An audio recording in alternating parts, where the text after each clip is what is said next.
Aleluia, graças e a paz do Senhor Jesus, amados.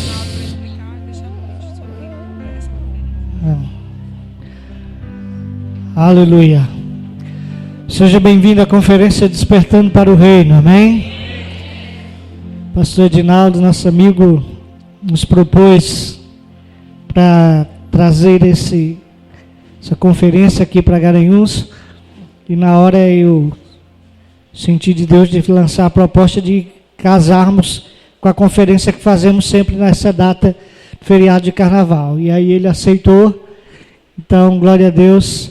Eu tenho certeza que serão dias especiais, dias onde o Espírito Santo vai estar dividindo aquilo que está no coração de Deus conosco, nos trazendo direções para esses dias, para esse tempo de Deus, para as nossas vidas.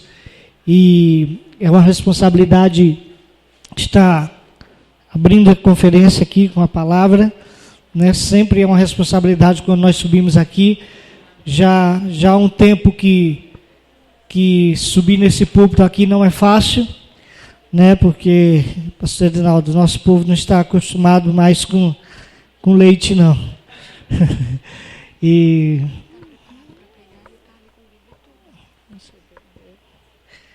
então, amados, mas nós cremos que o Espírito Santo de Deus está na direção e no comando de tudo, e vai nos conduzir nesses dias aqui, debaixo da bênção do Senhor. Amém, amados? Estamos na conferência, e conferência é para que nós possamos conferir como está a nossa vida, conferir o que Deus tem para nós, o que Deus tem, qual a expectativa de Deus para nós, né? A palavra conferência vem de conferir. Então, que esses dias você possa conferir, assim como a mulher que perdeu a dracma, conferiu e viu que faltava ali uma dracma, e ela teve que largar tudo e varrer a casa, acender a candeia e procurar a dracma que estava perdida. Para que ela percebesse que estava faltando uma dracma, foi preciso que ela conferisse quantas dracmas ela tinha. Então esses são os dias de conferir o que nos falta. Amém, amados? Não é um evento. Evento, a palavra já está dizendo, evento, né? Vento vem e passa. Nós não fazemos eventos. Nós fazemos aquilo que está no coração de Deus para trazer para nós. Amém? Então, essa tarde eu vou abrir as ministrações. Primeiro os profetas menores, depois vem os profetas maiores, né? Mas glória a Deus pela sua vida que está aqui, porque você abriu mão do descanso nesse feriado para buscar ao Senhor.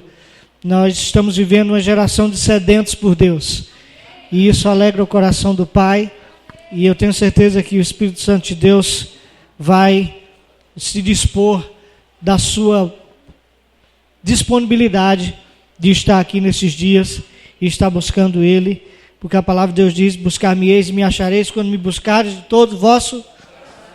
Amém?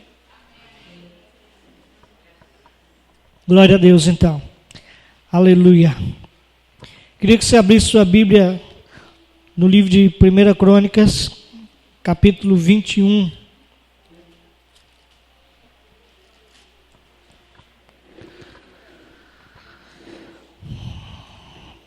Primeira Crônicas fica no Velho Testamento, depois de 1 Reis, 2 Reis, vem 1 Crônicas.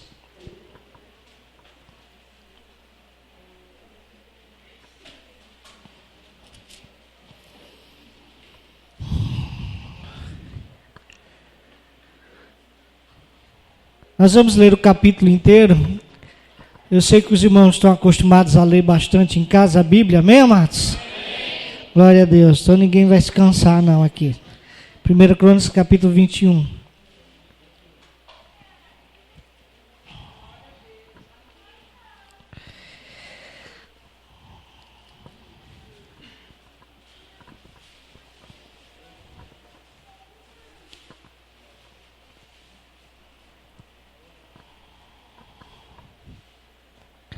Amém? Todos acharam?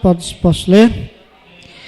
Diz o seguinte na minha versão: Então Satanás se levantou contra Israel e incitou a Davi a levantar o censo de Israel. Disse Davi a Joabe e aos chefes do povo: Ide, levantai o censo de Israel desde Beceba até Dan, e trazei-me a apuração para que eu saiba o seu número. Então disse Joabe: Multiplique o Senhor teu Deus a este povo 100 vezes mais. Porventura, ó rei, meu senhor, não são todos servos de meu senhor? Por que requer isso, meu senhor? Por que trazer assim culpa sobre Israel? Porém a palavra do rei prevaleceu contra Joabe, pelo que saiu Joabe e percorreu todo Israel. Então voltou para Jerusalém, deu Joabe a Davi um recenseamento do povo. Havia em Israel 1.100.000 homens que puxavam da espada, e em Judá eram 470.000 homens que puxavam da espada. Porém os de Levi e Benjamim não foram contados entre eles, porque a ordem do rei foi abominável a Joabe. Tudo isso desagradou a Deus pelo que feriu a Israel. Então disse Davi a Deus: Muito pequei em fazer tal coisa, porém agora peço que perdoes a iniquidade do teu servo, porque procedi muito loucamente. Falou, pois, o Senhor a Gade, o vidente de Davi, dizendo: Vai e dize a Davi: Assim diz o Senhor, 3 coisas te ofereço, escolhe uma delas, para que te faça. Veio, pois, Gade a Davi e lhe disse: Assim diz o Senhor, escolhe o que queres, ou 3 anos de fome, ou que por 3 meses sejas consumido diante dos teus adversários, e a espada dos teus inimigos te alcance, ou que por 3 dias a espada do Senhor, isso é, a peste na terra, e o anjo do Senhor causem destruição em todos os territórios de Israel. Vê, pois, agora que a resposta hei de dar ao que me enviou. Então disse Davi a Gade: Estou em grande angústia, caia eu, pois, nas mãos do Senhor, porque são muitíssimas as suas misericórdias, mas nas mãos dos homens não caia eu. Então enviou o Senhor a peste a Israel, e caíram de Israel 70.000 homens. Enviou Deus um anjo a Jerusalém para o destruir. Ao destruí-lo, olhou o Senhor e se arrependeu do mal, e disse ao anjo destruidor: Basta, retira agora a mão. O anjo do Senhor estava junto à eira de Ornã, o Jebuseu. Levantando Davi os olhos, viu o anjo do Senhor que estava entre a terra e o céu, com a espada desembainhada na mão, estendida contra Jerusalém.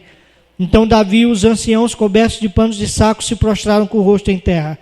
Disse Davi a Deus: Não sou eu que disse que se contasse o povo?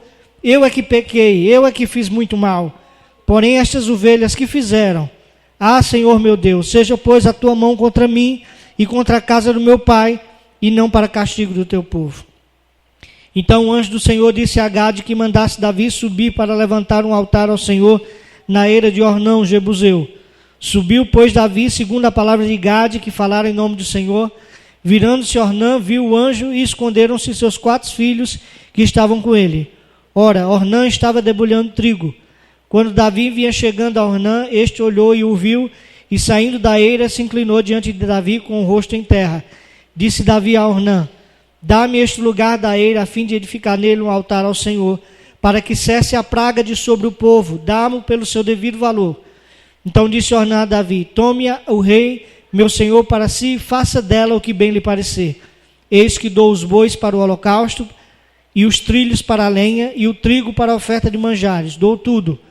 Tornou o rei Davi a Ornã: Não, antes pelo seu inteiro valor a quero comprar, porque não tornarei o que é teu para o Senhor, nem oferecerei holocausto que não me custe nada. Davi deu a Ornã por aquele lugar a soma de 600 ciclos de ouro. Edificou ali um altar ao Senhor, ofereceu nele de holocaustos e sacrifícios pacíficos, e invocou o Senhor, o qual lhe respondeu com fogo do céu sobre o altar do holocausto. O Senhor deu ordem ao anjo, e ele meteu a sua espada na bainha.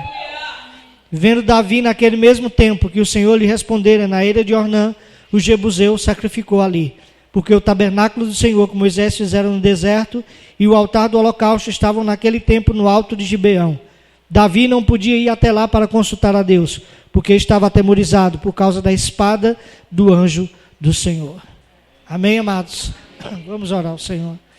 Pai, nessa tarde nós estamos diante de Ti, Senhor, diante do Deus de Isaac, de Jacó, de Davi, do Deus de Joabe, Senhor, do Deus dos antepassados e do nosso Deus. Tu és o mesmo Deus ontem e hoje, serás eternamente. Tu não mudas, Senhor. O Teu coração não muda, Pai. E nós queremos estar diante do Senhor nessa tarde em temor e tremor, para ouvirmos aquilo que o Teu Espírito Santo tem para dizer a nós, como igreja, Senhor, nessa conferência, nesses 3 dias, Senhor, o Senhor vai estar imprimindo em nosso coração a Tua vontade, a Tua direção, a Tua revelação para as nossas vidas, Senhor. Para o que devemos fazer nesses dias que vem sobre a terra, Pai. Que em nome de Jesus, Senhor, a Tua palavra seja ministrada nessa tarde a cada coração aqui, Senhor, e que venha de encontro às necessidades de cada um, Pai, e que em nome de Jesus, o Teu Espírito Santo, Senhor, nos faça transbordar em Ti, Senhor, nos faça mergulhar em águas profundas nessa tarde, e que haja liberdade nesse lugar, Deus, para que a Tua voz ecoe nos corações, Senhor, que entraram aqui sedentos para ouvir a Tua voz, e que em nome de Jesus, a Tua vontade se cumpra em nossas vidas, e que nós possamos cumprir o Teu propósito sobre nós e sobre o Teu reino, em nome de Jesus. Amém. Amém, amados. Glória a Deus.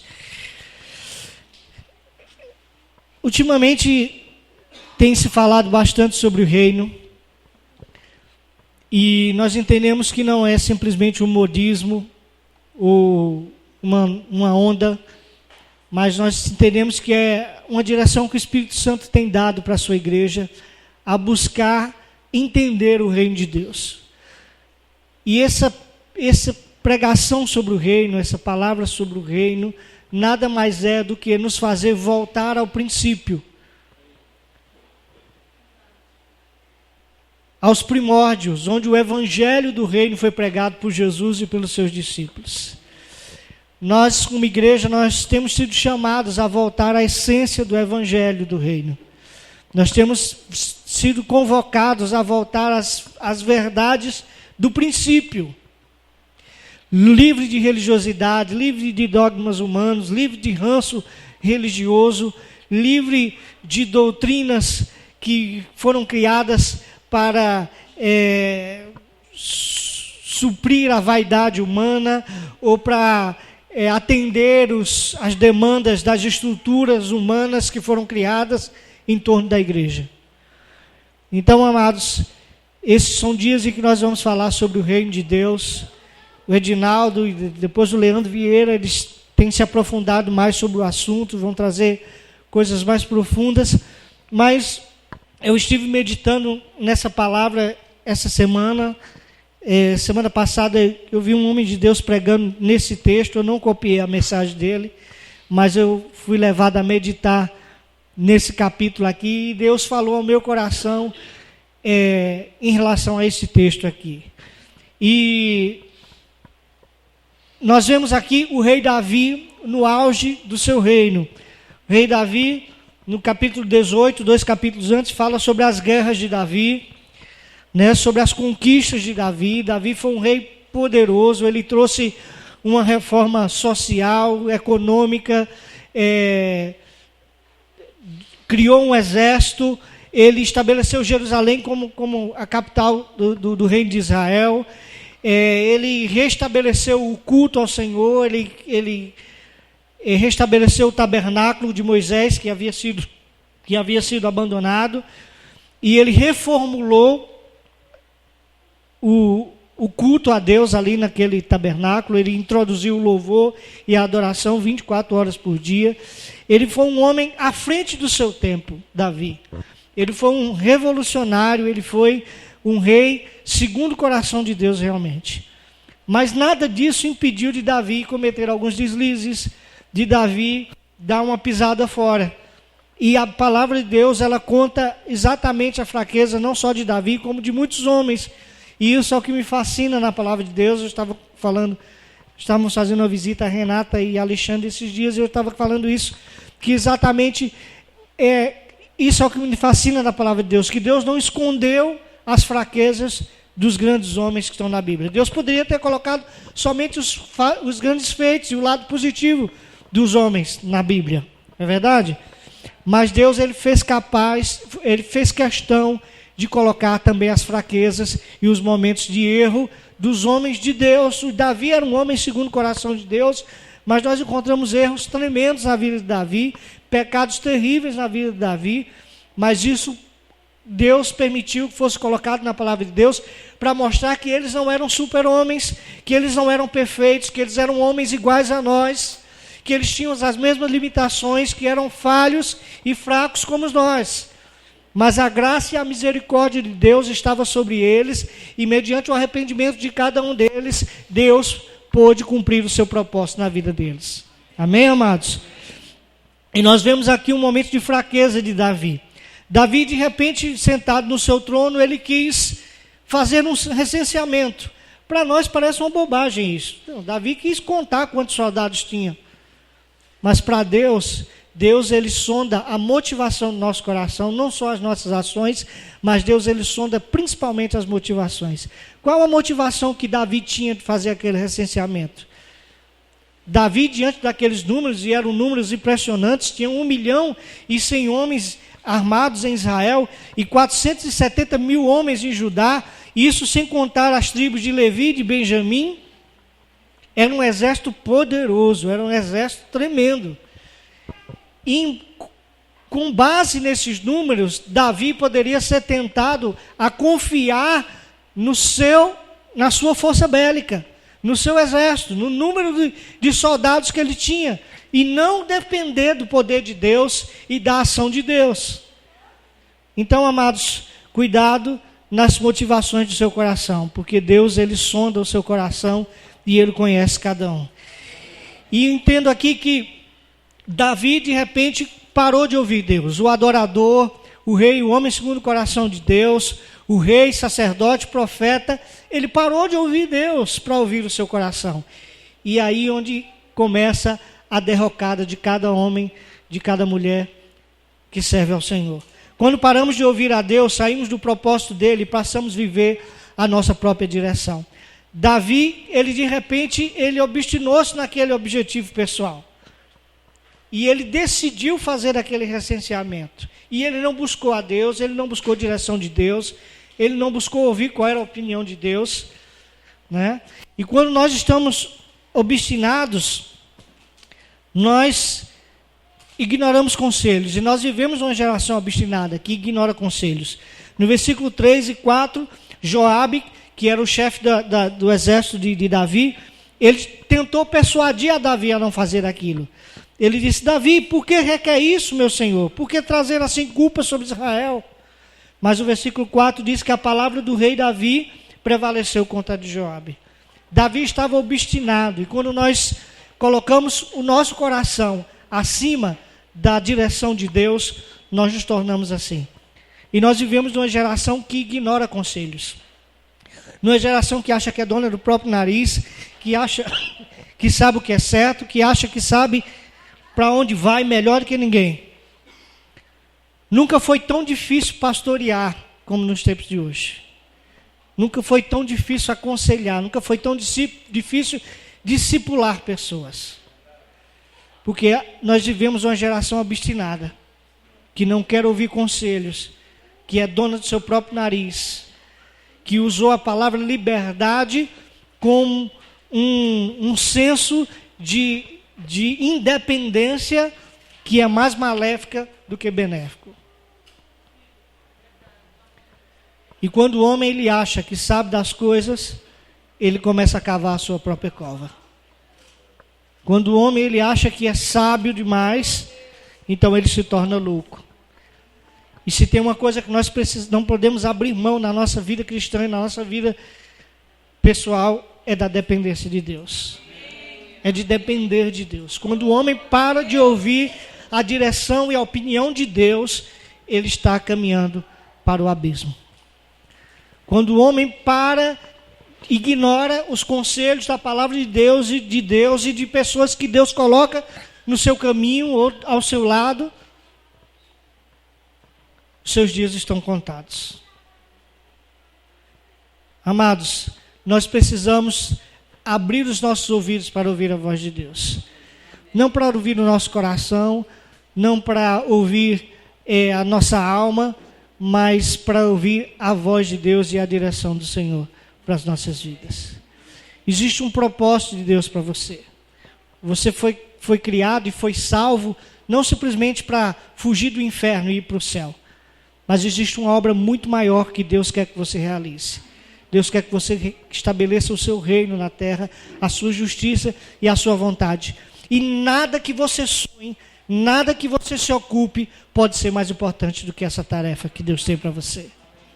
Nenhum projeto pessoal seu pode ser mais importante do que estabelecer o reino de Deus nessa terra, através da sua vida, dos seus dons, dos seus talentos, da sua família, da sua profissão, de tudo que você tem para fazer. Nada disso pode ser mais importante. Mas a questão é que as tarefas, e nós nos distraímos com as coisas, e a indústria do entretenimento está aí para nos distrair o homem e tirar o homem do foco, e o diabo é mestre nisso. Conta-se uma história interessante daquele monumento que tem na Índia, o Taj Mahal. O Taj Mahal foi construído por um rei indiano que amava muito a sua esposa, e a sua esposa morreu prematuramente, e ele quis construir algo fantástico para imortalizar a memória da sua esposa. Então, criou-se aquele monumento ali, que é um mausoléu, todo de mármore, luxuosíssimo, e ali passaram-se dezenas de anos para que aquilo fosse construído. E, logicamente, os primeiros trabalhadores que começaram a obra não foram os mesmos que terminaram. E os anos foram se passando e eles foram construindo aquilo ali.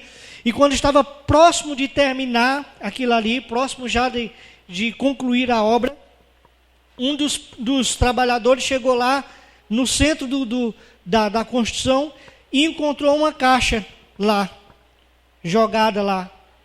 Uma caixa toda empoeirada, toda suja. Aí ele disse, isso aqui deve ser sobra da obra. E aí pegou aquela caixa e jogou fora. Aquela caixa era os ossos da princesa, da mulher do rei. O que é que nós aprendemos com isso, queridos? A obra se tornou mais importante do que o motivo. Nada que você faça pode ser mais importante do que o motivo que você está aqui nessa terra, que é estabelecer o reino de Deus. Nada que você construa nessa terra pode ser mais importante do que construir o reino de Deus, amados. Mas para isso você precisa ouvir a direção de Deus. Davi parou de ouvir a direção de Deus, e aquele homem que era segundo o coração de Deus passou a andar segundo o seu coração.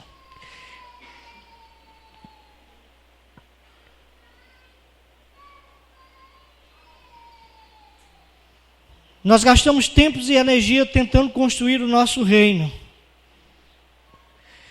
Davi, ele passou a abrir mão de ouvir a voz de Deus, e ele passou a se ocupar em seguir uma direção do seu coração. E quantas vezes na vida nós fazemos isso, amados? Quantas vezes nós abrimos mão de seguir a direção de Deus para seguir aquilo que o nosso coração deseja?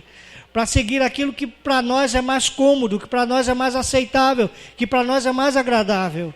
E eu me lembro disso do exemplo de Jonas. Jonas, a palavra de Deus diz lá no capítulo 1, versículo 1 de Jonas, que Deus deu uma ordem ao profeta: sai daí e vai para Nínive pregar a palavra lá, porque eu vou destruir aquela cidade. E no versículo 2 diz que Jonas se dispôs, mas para fugir da presença de Deus. Infelizmente, muitos de nós temos nos disposto, mas para desobedecer ao Senhor, desobedecer à ordem de Deus, e em contrapartida seguirmos para Tarsis e não para Nínive. Tarsis representa a vontade humana, a vontade do homem. Nínive representa a vontade de Deus. E muitas vezes nós temos seguido para Tarsis ao invés de pegar o navio para Nínive. Sabe por quê, amados? Porque Nínive não parece tão agradável aos nossos olhos como é Tarsis. Muitas vezes nós criticamos Jonas, mas se nós estivéssemos no lugar dele, muitos de nós também teríamos feito a mesma coisa. Porque Nínive era simplesmente a sede do exército inimigo de Israel. E lá eles torturavam, era um centro de tortura do povo de Israel. E já pensou você, era como se um americano chegasse no Iraque e começasse a andar pelas ruas do Iraque dizendo: se arrependam, porque senão Deus vai destruir vocês dentro de 2 dias. O que é que você ia achar que ia acontecer? Quantos segundos você acha que esse americano ia viver? Era mais ou menos equivalente a isso. Jonas fazia isso em Nínive, amados. Mas, amados, o que Jonas fez é o que Jesus está falando lá em Mateus 16, 25. Aquele que quiser ganhar a sua vida, perdê-la-á. Mas aquele que quiser perdê-la, vai ganhá-la. Amém, amados? Jonas quase perdeu a sua vida porque tentou salvá-la. Você quer salvar a sua vida? Faça a vontade de Deus. Siga para Nínive, por mais perigoso que seja, por mais desagradável que seja, por mais incômodo que seja, por mais maluca que seja a ideia e a direção, vá para Nínive. Siga a direção de Deus, não siga para Tarsis, não siga o seu caminho, não siga a direção do seu coração. O profeta diz que o coração é enganoso. E Jonas foi para Nínive, pegou aquele navio e de repente uma tempestade assolou aquele navio. Quando nós deixamos de cumprir o propósito de Deus, todas as pessoas que estão ao nosso redor passam a sofrer sobre isso. Nós vivemos uma crise no Brasil, uma crise de moral, uma crise social, uma crise política, uma crise financeira. E nós não podemos simplesmente apontar para o governo como culpados disso. Nós precisamos fazer uma meia-culpa. A igreja é parte dessa crise, é parte da culpa dessa situação no nosso país. Porque a igreja do Brasil não tem cumprido o seu propósito. Todos que estão ao seu redor têm sofrido, a nação inteira tem sofrido, todos que estão no mesmo barco têm sofrido, amados. Se nós vivemos uma nação corrupta, é porque a igreja tem sido corrupta. Se nós vivemos numa nação onde a injustiça impera, é porque a igreja não tem exercido a justiça como devia. Nós estamos como Jonas no porão do navio dormindo, enquanto a tempestade assola e vai matar aqueles que estão conosco, porque a igreja não tem se posicionado como igreja. A igreja não tem assumido o seu papel de exercer a justiça, de trazer a verdade do reino de Deus para a nossa realidade, para a realidade da nossa nação. Jesus diz: conhecereis a verdade e a verdade vos libertará. O que vai libertar esse mundo, o que vai libertar a nação é a verdade. E se a igreja não tem vivido essa verdade, o mundo está perdido. Se a igreja tem vivido uma mentira, o mundo está perdido. Porque o que vai libertar essa nação é a verdade. E a verdade vivida pela igreja do Senhor Jesus. Porque nós temos a verdade. Se nós temos Jesus, Ele é o caminho, a verdade e a vida. Se nós temos Jesus, então nós vivemos na verdade. Mas se não vivemos na verdade, nós não temos nada com Ele. Nós somos um clube, nós somos um ajuntamento de pessoas, nós somos uma entidade filantrópica, social, menos a igreja do Senhor Jesus. Se sua vida não corresponde à verdade do reino, você está vivendo uma mentira.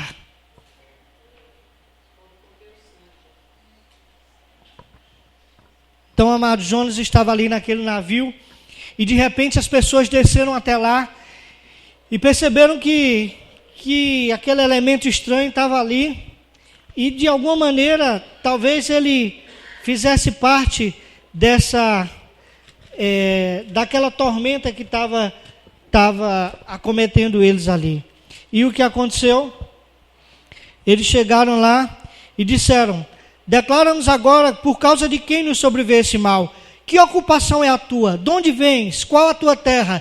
De que povo és tu? A palavra de Deus diz que a criação espera ansiosamente a manifestação dos filhos de Deus. A criação espera que nós assumamos a nossa identidade de filhos, amados.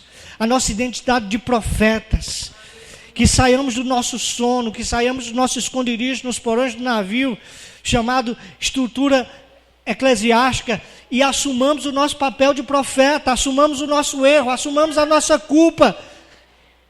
E dissemos: não, a culpa desse caos todo, dessa crise toda é minha. Podem me jogar no mar, eu quero morrer para que vocês sejam salvos.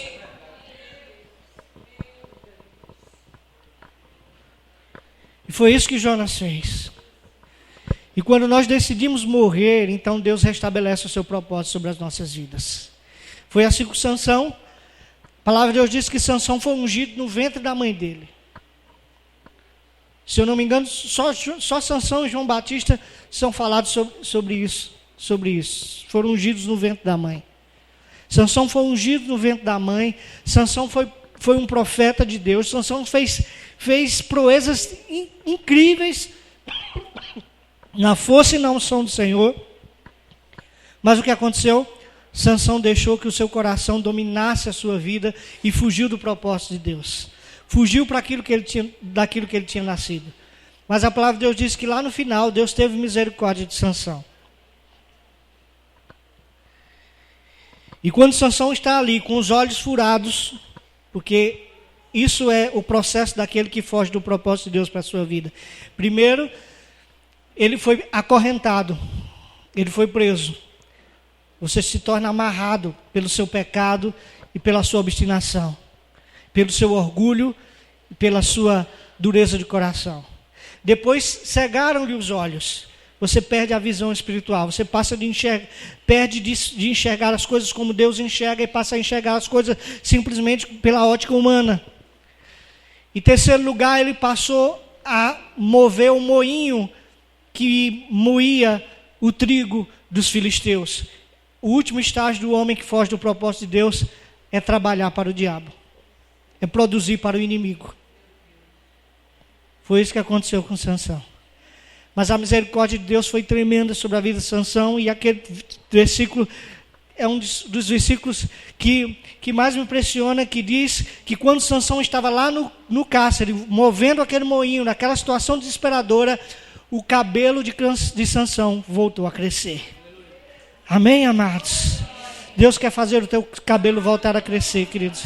Talvez você tenha chegado nessa conferência entristecido, dizendo: eu já tive momentos grandes na presença de Deus, eu já fui usado pelo Senhor, eu já fiz grandes coisas por Deus, mas hoje eu não faço mais. Talvez a sua vida tenha engolido o propósito de Deus na sua vida. Talvez outras coisas tenham lhe desviado do caminho que Deus traçou para você. Talvez você tenha se desviado da história que está no livro de Deus, lá do Salmo 139, que Deus diz que todos os seus dias estão escritos no livro de Deus, e o seu grande desafio é conseguir viver essa vida que Deus escreveu para você. Mas nessa tarde eu quero dizer para você: Deus quer fazer os seus cabelos crescerem de novo. Deus quer fazer o seu propósito ser cumprido novamente na tua vida, queridos. E a palavra de Deus diz que chamaram Sansão para zombar dele na festa lá dos filisteus. E Sansão, vocês sabem a história, Sansão mandou que o seu moço lhe levasse até as colunas que sustentavam aquele salão. E quando ele se juntou ali, ele disse: Senhor, uma vez mais eu te peço, usa-me. E ele empurrou aquelas colunas, e a palavra de Deus diz algo tremendo. Ele diz que mais foram os que morreram com a morte de Sansão do que todos aqueles filisteus que ele havia matado em vida. O que eu aprendo com isso, queridos? Só quando eu morro é que eu cumpro a propósito de Deus para a minha vida. Só quando eu morrer para mim mesmo, para os meus sonhos, para a minha vida, para a minha zona de conforto, para os meus projetos pessoais, mundanos e egoístas, é que eu vou aprender a cumprir o propósito de Deus. Sansão conseguiu matar mais homens na sua morte do que durante toda a sua vida. Quando ele estava forte, quando ele era poderoso, quando ele estava na crista da onda, ele não conseguiu fazer o propósito de Deus como ele fez quando decidiu morrer. É isso que Deus espera da igreja brasileira, é isso que Deus espera de mim e de você, que morramos para as coisas desse mundo, morramos para os nossos sonhos e desejos pessoais, esqueçamos de construir o nosso reino e o nosso império, e estabeleçamos o reino de Deus. Amém, amados? Glória a Deus por isso. Naquele porão, os homens chegaram para Jonas e disseram: diz de onde tu és, quem tu és, qual é o teu Deus, o que tu creres? Por que está acontecendo isso conosco? O que falta na igreja é uma falta de identidade, queridos. Nós perdemos a nossa identidade de filhos de Deus, de cristãos. Nós vemos o Senhor como tudo, menos como Pai. Nós vemos Deus como patrão, como Senhor, como provedor, menos como Pai. E temos esquecido esse relacionamento que nos dá a identidade de filhos. E a identidade é que revela o propósito de Deus para nossas vidas. Quando nós entendemos a nossa identidade, quando nós assumimos a nossa identidade, nós entendemos o propósito de Deus para nossas vidas. Quando Jonas reconheceu quem ele era, aquela pergunta ali era o Espírito Santo de Deus que estava usando aqueles homens para confrontar Jonas, dizendo: Jonas, o que é que você está fazendo? Quem é você? Se lembra que você é profeta do Senhor? Jonas disse: me lance para fora do barco. Eu quero cumprir o propósito de Deus, mesmo que eu tenha que morrer para isso. E é isso que Deus está fazendo conosco nesses dias de conferência, nesses dias que o Espírito Santo tem falado tão profundamente para nós como igreja. Nós precisamos morrer para entender o propósito de Deus nas nossas vidas, amados. Porque os cuidados com a nossa vida, os cuidados com as coisas do dia a dia, os cuidados com as coisas que nos cercam, têm abafado a voz do Senhor sobre nós. A questão é que temos trabalhado muito para construir o nosso reino e temos nos ocupado muito pouco para construir e estabelecer o reino de Deus nessa terra. A identidade revela o propósito gera autoridade. Quando você sabe quem você é em Deus, aquilo que a pastora Linda estava falando aqui na intercessão, você tem autoridade. Você tem autoridade sobre aquilo que você já venceu, você tem autoridade sobre aquilo que você já não lhe domina mais. Você sabe quem você é em Deus, então nada mais lhe detém. Você sabe que você é filho de Deus, podem bater em você, podem xingar, podem cuspir na sua cara, podem lhe humilhar, podem avacalharem com você, nada disso se abala. Você é filho, eu vou em frente.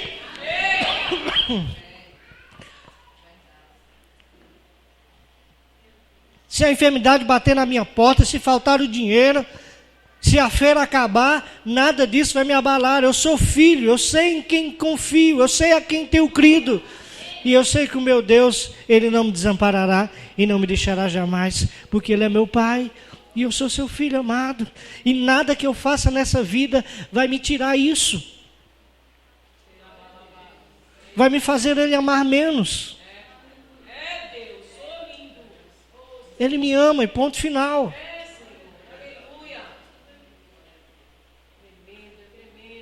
Amém, amados? O maior motivo da frieza espiritual dessa geração é a falta de identidade. O que nós temos visto crente pulando de igreja em igreja por aí. Por quê, queridos? Procurando a igreja perfeita, não vai encontrar nunca. E no dia que você encontrar, que você botar os pés nela, ela deixa de ser perfeita. Porque você é um poço de imperfeição.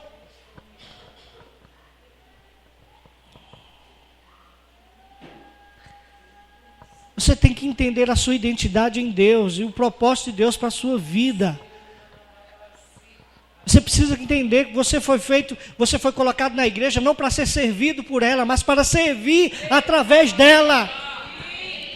Tem pessoas que acham que a igreja é um local filantrópico. Não, eu vou ali para receber, que eu estou desempregado, vou receber cesta básica, eu estou fraco espiritualmente, vou receber oração. Tudo isso faz parte do processo da igreja. Mas esse não é o principal da igreja. Você está na igreja para você ser igreja. E ser igreja é estabelecer o reino de Deus nessa terra. É trazer a vontade de Deus, assim como ela é feita no céu, aqui na terra. A justiça de Deus aqui na terra. A santidade de Deus aqui para a terra. A bondade de Deus aqui para a terra. A generosidade de Deus no céu para a terra.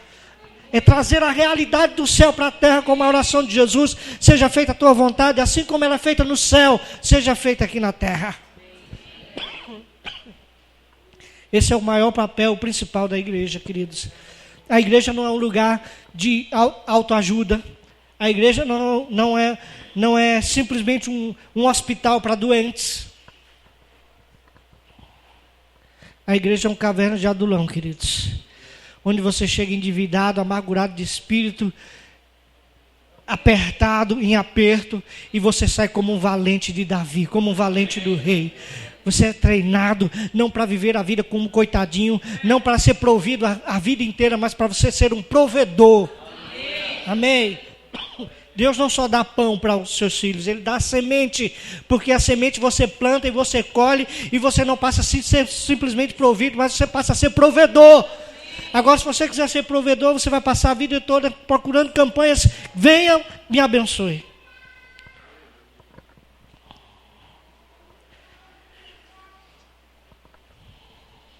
A grande questão é que nós tentamos ser aquilo que não somos.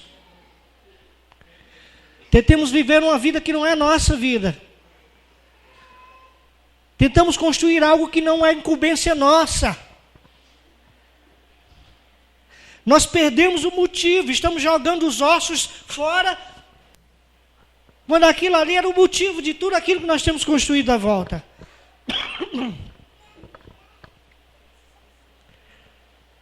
Nós vivemos a geração da aparência, queridos. Onde o cartão de crédito é a navalha, como dizia o poeta popular, né? Que você compra com dinheiro que não tem, aquilo que você não precisa, para se amostrar para quem nem está aí para você.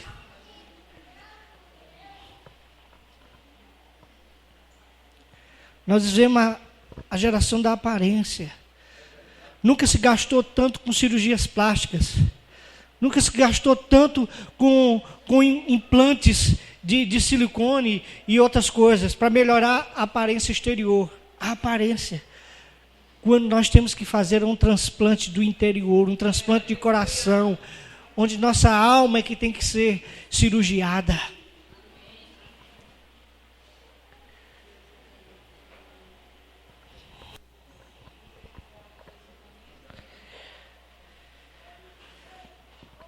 É tempo de arrependimento, queridos. O que me fascina em Davi é a facilidade que ele tinha de reconhecer o seu erro e de se arrepender. E eu creio que isso atraiu o coração de Deus para ele também. Se nós formos comparar o pecado de Saul e o pecado de Davi, humanamente falando, o pecado de Saul foi muito menor do que o de Davi. Saul, ele ofereceu sacrifícios no lugar do profeta Samuel e não matou os animais dos filisteus que Deus havia mandado que matasse todos. Davi, ele adulterou com a mulher, mandou matar o marido daquela mulher para que ela não descobrisse, tramou contra a vida daquele homem e ainda tentou esconder o seu pecado. Humanamente falando, qual é o pecado maior? De Davi. Mas Saul não teve segunda chance. E Davi, Deus deu a segunda chance a Davi. E eu entendo por duas coisas. Primeiro, pelo óbvio, que é a questão do arrependimento. Saul, o tempo inteiro, tenta se justificar. E não foi achado arrependimento nele. Davi, ele se arrepende. Assim que o profeta Natan, né, confronta ele, ele se arrepende, se joga no chão e se joga de cinza e tudo. E Saul não, ele está sempre se justificando. Coloca a culpa no povo. Foi o povo que me apertou. Você estava demorando, Samuel. E aí eu sacrifiquei. Mas há algo mais profundo nisso. A verdade é que Saul, ele pecou contra a autoridade de Deus. Davi pecou contra a santidade de Deus. São princípios diferentes. Amém? Mas isso é tema para outra mensagem. Fica só essa aí, só a dica para você. No versículo 8, Davi diz a Deus: muito pequei em fazer tal coisa, porém agora peço que perdoes a iniquidade de teu servo, porque procedi muito loucamente. Amém, amados? É tempo de arrependimento, é tempo da igreja colocar a cabeça no pó. Não é tempo de festa, não é tempo de louvor, não é tempo de celebrar nada, é tempo de chorar, é tempo de luto, é tempo de cinza e pó, é tempo de arrependimento, é tempo de choro, é tempo de bater no peito e dizer: perdoa-nos, Senhor, porque não temos correspondido às tuas expectativas, não temos cumprido o teu propósito para nós, não temos tido a incumbência que o Senhor nos deu.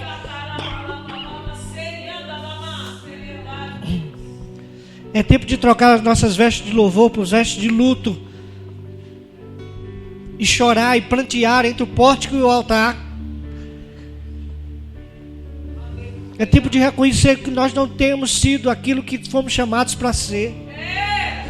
Que nós temos um louvor tremendo, que nós temos palavras profundas, mas na maioria das vezes nós passamos por essas portas e continuamos com a mesma vidinha sem vergonha que nós tínhamos sempre. Continuamos mentindo, não honrando nossos compromissos, sendo imorais, colocando coisas sujas diante dos nossos olhos, entrando em falcatruas, em conchavos, em negócios escusos.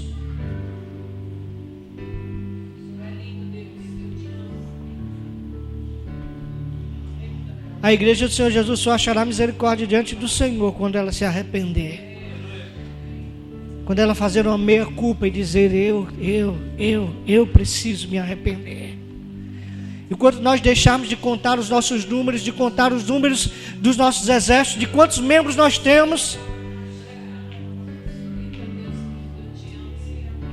e conferirmos aquilo que tem nos faltado, aquilo que temos sido achado em falta, e reconhecemos os nossos erros diante do Senhor. Enquanto nós estivermos querendo estabelecer o nosso império, o nosso exército pessoal e particular, e esquecendo do reino de Deus, esquecendo que nós somos chamados para sermos tribais, mas somos parte de um reino, que a menor visão de Deus para uma cidade é uma cidade, não é uma igreja.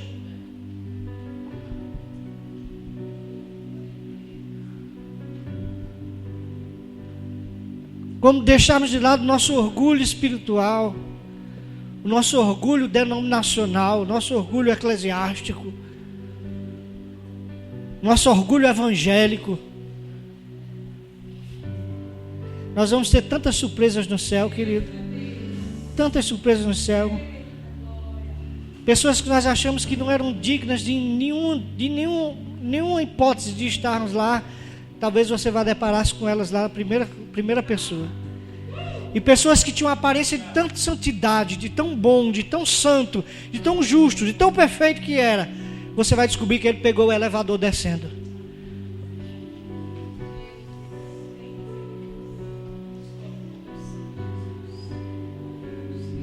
Cadê fulano? Deve estar no andar de baixo, querido.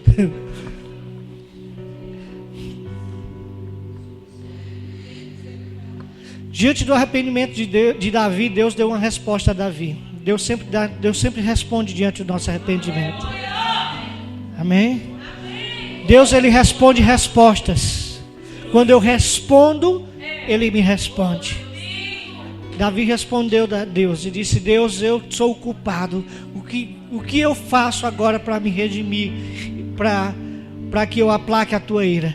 E Deus deu 3 opções a Davi: 3 anos de fome, 3 meses sendo consumidos pelo inimigo, ou 3 dias pela espada do Senhor.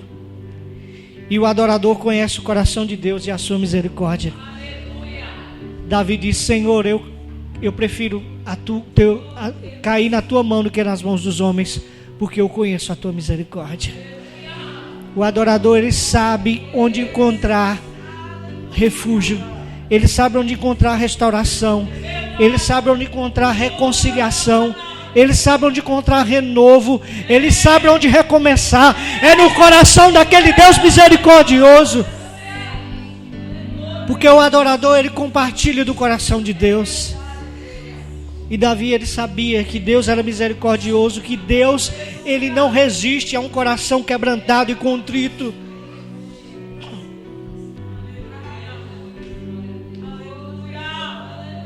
Se você pecou, se você tem fugido do propósito de Deus, se você tem ido para Nínive, se você tem caminhado para Tarsis, não se desespere.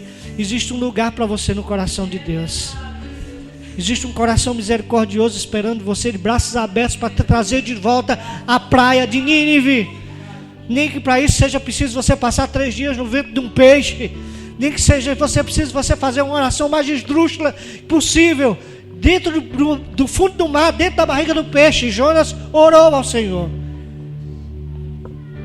E a oração de Jonas me chama muita atenção, essa oração de Jonas. Ele diz, versículo 7: Quando dentro de mim desfalecia a minha alma, eu me lembrei do Senhor e subiu a ti a minha oração, no teu santo templo. Os que se entregam à idolatria vã, abandonam aquele que lhes é misericordioso. Jonas ali no ventre daquele peixe, cheio de algas, devia estar um mau cheiro terrível dentro de um peixe, escuro, frio. Mas Jonas derramou seu coração ali diante de Deus. E ele disse: Senhor, e veio-lhe a revelação. E ele disse: Senhor, os que se entregam à idolatria vã, abandonam aquele que lhes é misericordioso. E eu perguntei: Deus, por que Jonas foi falar de idolatria numa hora dessa? Porque Jonas estava na barriga do peixe, num momento terrível, e ele veio falar de idolatria. E o Espírito Santo falou: filho, idolatria não é somente quando você se dobra diante de uma estátua, diante de uma imagem, diante de uma escultura, mas idolatria é quando você coloca a sua vida acima do propósito de Deus. Foi isso que Jonas fez. E Jonas entendeu que ele era um idólatra, que aquela situação toda era porque ele havia idolatrado a sua vida. Jonas tinha ido para Tarsis porque ele tinha tentado salvar a sua vida. Ele colocou a sua vida por mais preciosa do que a vontade de Deus, do que o propósito de Deus, do que o chamado de Deus para a sua vida, do que o reino de Deus. E isso tem nos feito idólatras. Quando você coloca a sua integridade física, quando você coloca a sua estrutura financeira, quando você coloca os seus planos e os seus projetos futuros acima daquilo que Deus tem para você, você está sendo idólatra. E quando você é idólatra, você esquece, abandona aquele que lhe é misericordioso. Quando você conhece o coração de Deus e quando Deus está no lugar certo na sua vida, você reconhece a sua misericórdia. Mas quando você coloca a sua vida acima da vontade de Deus, você abandona aquele que lhe é misericordioso. Você está abrindo mão da misericórdia de Deus. E Davi entendeu isso, e Davi entendeu e escolheu a misericórdia de Deus. É hora de nós líderes fazermos uma meia-culpa e deixarmos de culpar o rebanho pela situação da igreja do Brasil. Se existem culpados pela situação da igreja no Brasil, essa culpa recai sobre os púlpitos. Aleluia. Obrigado, Senhor. Obrigado, Deus. Obrigado, Senhor. Aleluia. Eu te amo, Senhor. E esse arrependimento, essa restauração da igreja tem que ser como a restauração dos muros de Jerusalém.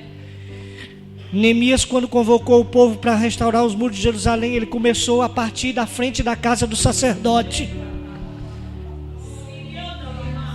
E a restauração da igreja do Senhor Jesus, para que ela cumpra o reino de Deus, tem que começar a partir da casa dos sacerdotes, tem que começar a partir dos púlpitos.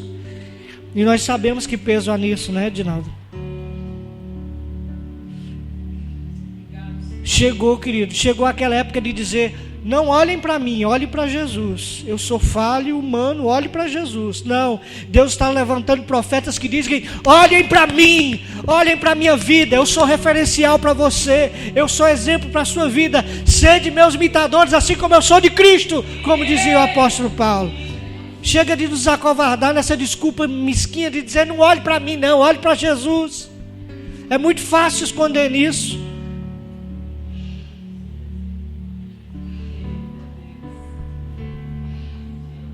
Você quer exercer liderança, você quer ser pastor, você quer pregar, você quer almeja o episcopado, o ministério.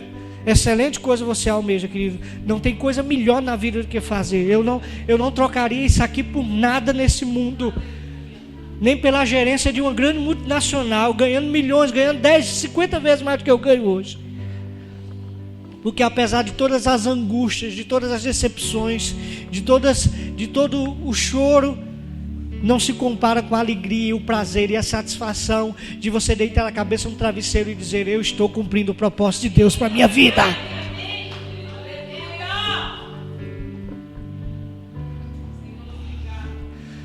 Mas sabe que você quer ser líder nessa geração, existe um encargo, uma responsabilidade tremenda sobre você. Você precisa ser referencial no meio de uma geração injusta e corrupta. Se for para ser igual a um desses que tem por aí, queridos, é melhor que você não fique, continue aí no banco.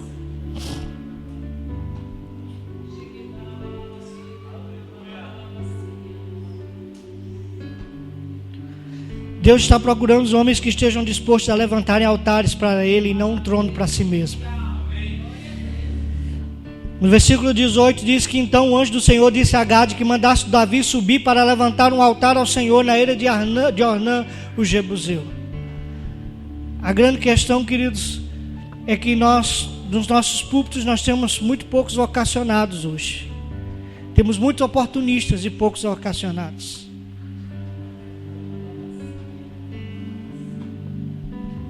Isso foi uma praga que começou no mundo e invadiu a igreja, como é de praxe.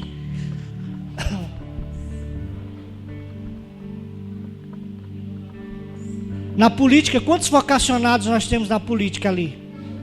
Que entram hoje na política porque tem vocação de serem políticos, de trabalhar para o povo. Quantos?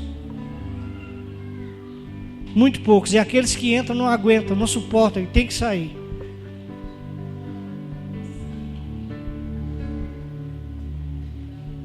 Porque hoje você chega no hospital e não tem médicos, não encontra médico, quando os médicos deviam estar lá fazendo plantão, estão em casa, estão viajando, estão na praia. O que é muito difícil você encontrar hoje médicos que sigam a vocação. Você encontra homens que quiseram fazer medicina porque dá dinheiro, mas não porque nasceram para ser médicos.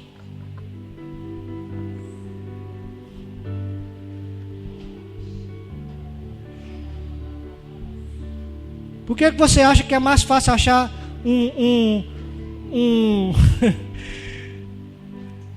é mais fácil achar um bandido no céu do que um advogado? Eu ia dizer outra coisa, mas vou deixar quieto.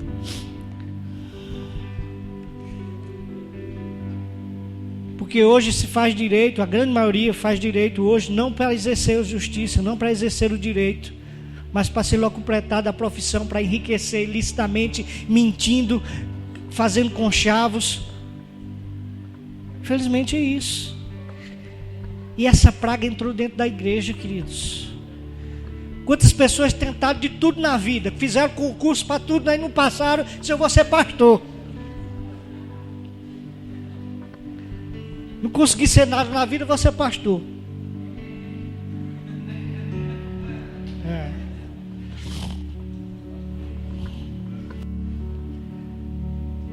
Aí entra na síndrome de Absalão, né, pastor Calvino? E abre um salão, compra umas cadeiras, um microfone, começa a pregar umas potocas. E lá está mais uma igrejinha aberta com um ministério que Deus não tem responsabilidade sobre ele. Deus está procurando homens que construam altares para Ele e não tronos para si. Amém, amados? Antes de você fazer qualquer coisa para o Senhor, você tem que estabelecer um altar para Ele.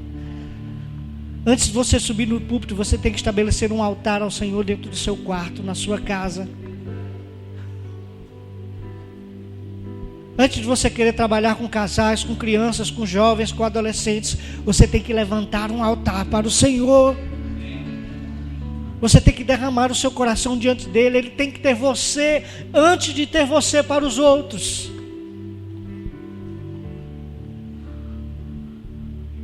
Você só pode levar as pessoas ao lugar onde você já esteve. Se você conhece o caminho para o trono de Deus, você vai levar as pessoas até lá. Mas se você não conhece, você não vai levar.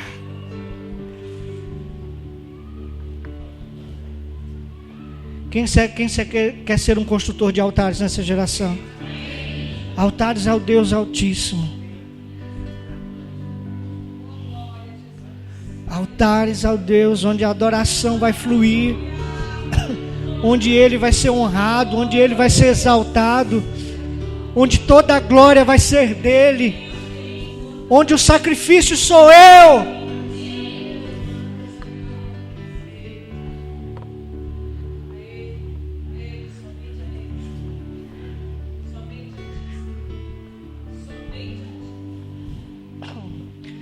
Eu louvo a Deus pela igreja que nós temos, pelas pessoas que têm vindo domingo após domingo aqui ouvir a palavra de Deus. Nós podíamos ter uma igreja muito maior, a maior igreja dessa cidade. Nós temos potencial para isso, nós temos um louvor bom, nós temos bons pregadores. Bastava dar uma amanteigada na palavra, uma adocicada nas mensagens. Bastava colocar uma faixa ali: campanha, pare de sofrer. E aí nós já estaríamos com uns 5 cultos aqui, no mínimo. Mas não somos chamados para agradar as pessoas, mas para agradar ao Senhor. Amém? A nossa palavra é para te incomodar, não é para fazer você se sentir bem, é para você sair daqui em crise. A nossa palavra não é para você ter uma noite de sono tranquila, é para você perder o sono. A nossa palavra não é para confortar você, é para te incomodar. É para te tirar da zona de conforto. É para te deixar inconformado com a vida que você está levando. Essa é a incumbência de Deus para nós, queridos. O homem de reino sabe que cumprir o propósito de Deus tem um preço alto.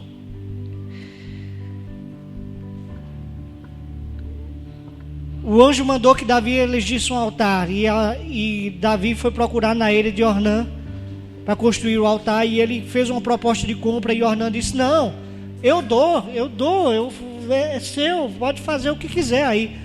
E Davi disse: não, coloque o preço, porque eu quero comprar, porque eu não oferecerei ao Senhor sacrifício que não me custe nada.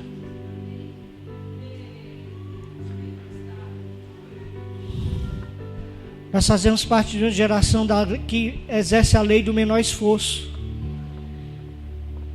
A geração dos atalhos. É por aqui? Por aqui é mais fácil? Eu vou por aqui. Aqui é mais mole? Eu vou por aqui.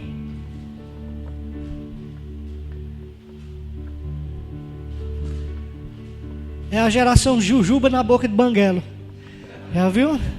É molinha, é fácil, então é isso que eu quero.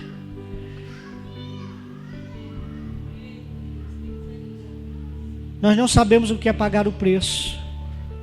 Nós somos uma geração mimada, queridos. E nós somos mestres em pegar revelações da palavra de Deus, revelações genuínas da palavra de Deus, e transformá-las em algo nocivo para nós. Edinaldo estava falando isso ontem, e eu também compartilho disso. Edinaldo disse no início da vida cristã dele, ele se converteu com a pregação do pastor Rodrigo, e o pastor Rodrigo passou a ser o pai espiritual dele, mas ele via o pastor Rodrigo muito pouco, esporadicamente. Ele nem congregava na mesma igreja dele, ia lá muito pouco, mas seguiu, pegou o exemplo de Rodrigo. Todas as vezes que via o Rodrigo, era fortalecido, era renovado, e era um ânimo para ele continuar na busca de Deus e tal. Mas ele sempre caminhou praticamente sozinho e buscando a Deus, debaixo de autoridade, de direções, mas não tinha muletas. Hoje a igreja criou um aparato de muletas e criou crentes deficientes, crentes paralíticos, que são incapazes de andar com suas próprias pernas. Hoje você tem discipulador, tem líder de célula, líder de ministério, tem pastor, tem célula alfa, tem encontro com Deus, tem veredas, tem mício,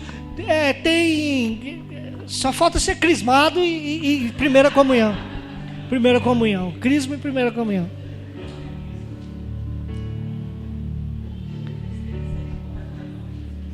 E eu ainda ouço pessoas vindo dizer: eu vou sair da igreja porque eu não estou sendo acompanhado, porque ninguém visita, porque ninguém fala comigo. Amados, a nossa geração tem que criar vergonha na cara, essa é a palavra.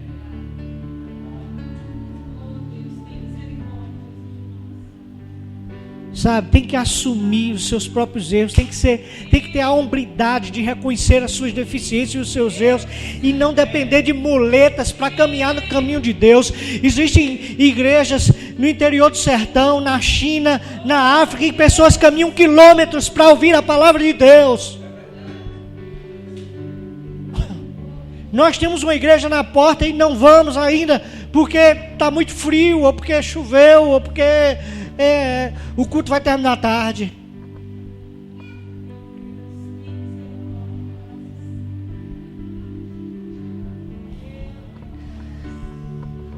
O homem de reino sabe que cumprir o propósito de Deus tem um preço alto. Sacrificar está desde o princípio da palavra de Deus. Desde que Adão e Eva pecou, Deus teve que sacrificar um animal para fazer uma roupa de peles para eles. Depois veio Caim e Abel e uma prova foi feita através de sacrifícios.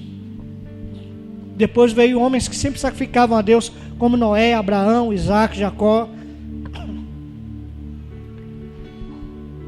Porque Deus é um Deus de sacrifícios. A maior obra de Deus está representada por um sacrifício na cruz.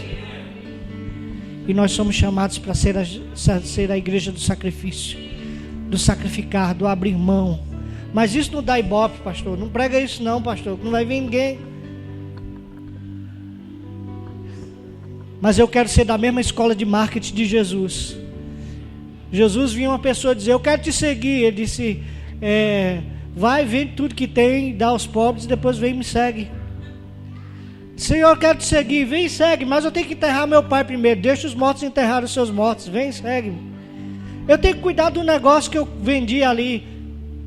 Se o homem não deixar pai ou mãe ou terra ou negócio por amor de mim, não é digno de mim. Que raio de escola de marketing foi essa que Jesus estudou? É a mesma que eu quero estudar. A escola do Espírito Santo de Deus. Amém? Onde os valores do reino vão de contramão aos valores do mundo. Onde o pobre é que é rico, onde o último é que é o primeiro, onde o que serve é o que é o mais honroso. Onde perder é ganhar, onde morrer é viver, e onde o sacrifício sou eu. Amém? Amém? Você está disposto a sacrificar? Quando entramos no propósito de Deus, sua misericórdia é manifestada sobre nós e a nossa terra. No versículo 27 diz: o Senhor deu ordem ao anjo e ele meteu a sua espada na bainha.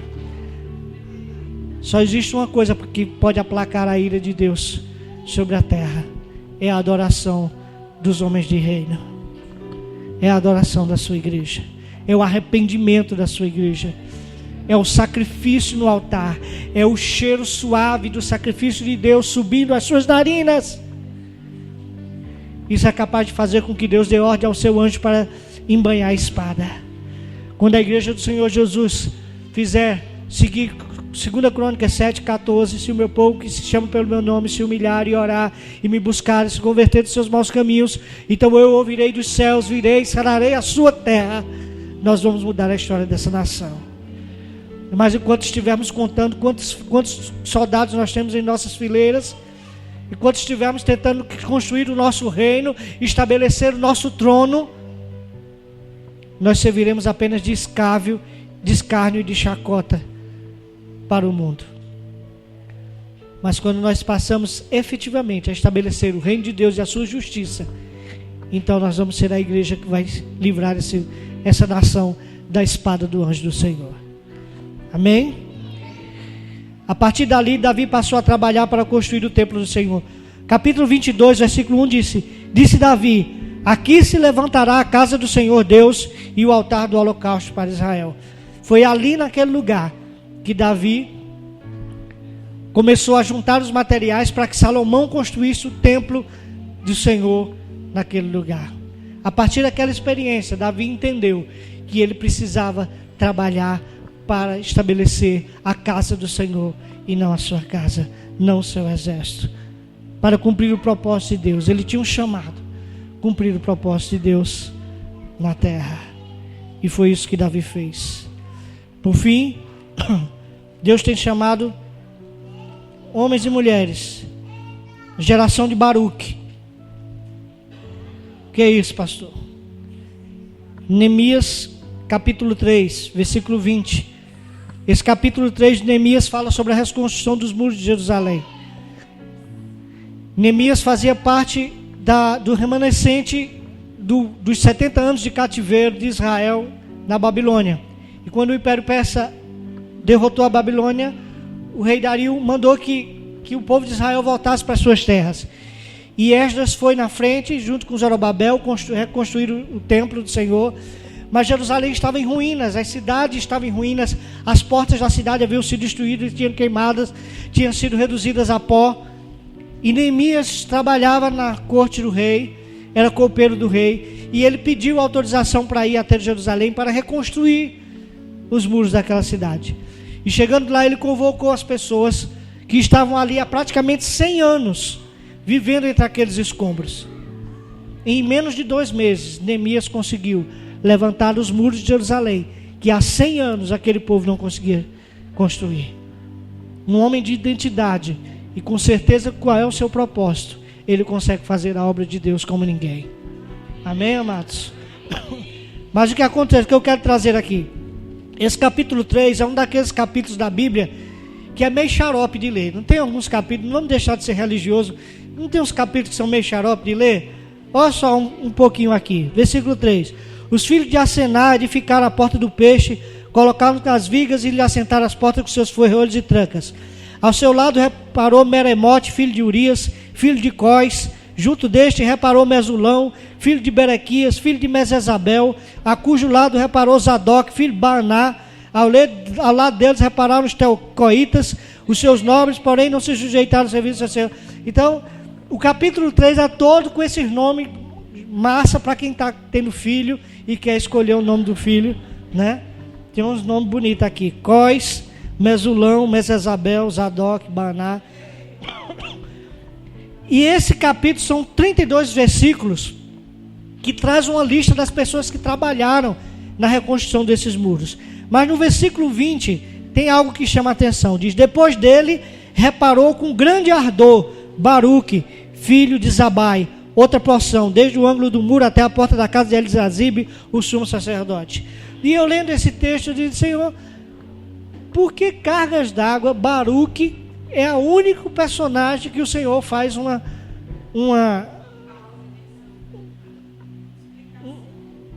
indicação a respeito do trabalho dele. E nenhum dos outros é falado nada. Mas quando ele para em Baruque, ele diz: depois dele reparou com grande ardor Baruque. E eu fui procurar o que significado da palavra Baruque no dicionário. E adivinha o que é que significa Baruque? Abençoado. Amém, amados? Você quer ser abençoado? Faça o trabalho de Deus com ardor. Estabeleça o reino de Deus com ardor. Reedifique os muros de Jerusalém com muito ardor. E você vai seguir o caminho diferente de Jeremias 48:10, que diz que maldito é o homem que faz a obra de Deus relaxadamente. Amém? Aquele que faz com ardor é abençoado. Aquele que faz relaxadamente é amaldiçoado, é maldito. Então não leve a sua vida cristã de qualquer jeito. Não queira ser um crente qualquer, não queira ser um comum, não queira se esconder detrás das bagagens dos outros. Queira ser o melhor. Sem orgulho espiritual, mas queira ser o melhor que você pode ser para o Senhor. Queira cumprir o propósito de Deus, mesmo que isso lhe custe a vida. Decida ir para Nínive para cumprir o propósito que Deus te fez nascer para cumprir, amados. Mesmo que isso lhe custe a vida. Mesmo que isso você tenha que abrir mão dos seus planos, dos seus sonhos, do seu futuro. Não existe projeto mais fascinante de vida do que seguir Jesus e estabelecer o seu reino na terra. Nenhum projeto que você tenha traçado, pode ser mais fascinante do que aquele que Deus tem para você. Amém, amados? Glória a Deus. Vamos ficar em pé. Vamos orar ao Senhor. Aleluia.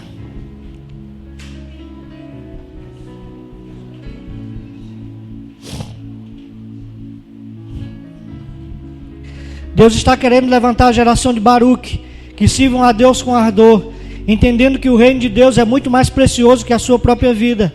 Homens e mulheres que estão dispostos a pagar o preço pelo seu reino e a sua justiça. Amém? Quantos homens de reino nós temos aqui? Quantas mulheres de reino nós temos aqui? que estão dispostos a abrir mão da sua própria vida, da sua zona de conforto, sair da sua zona de conforto e ir para Nínive, se esse for o chamado de Deus para a sua vida. Amém, amados? Glória a Deus.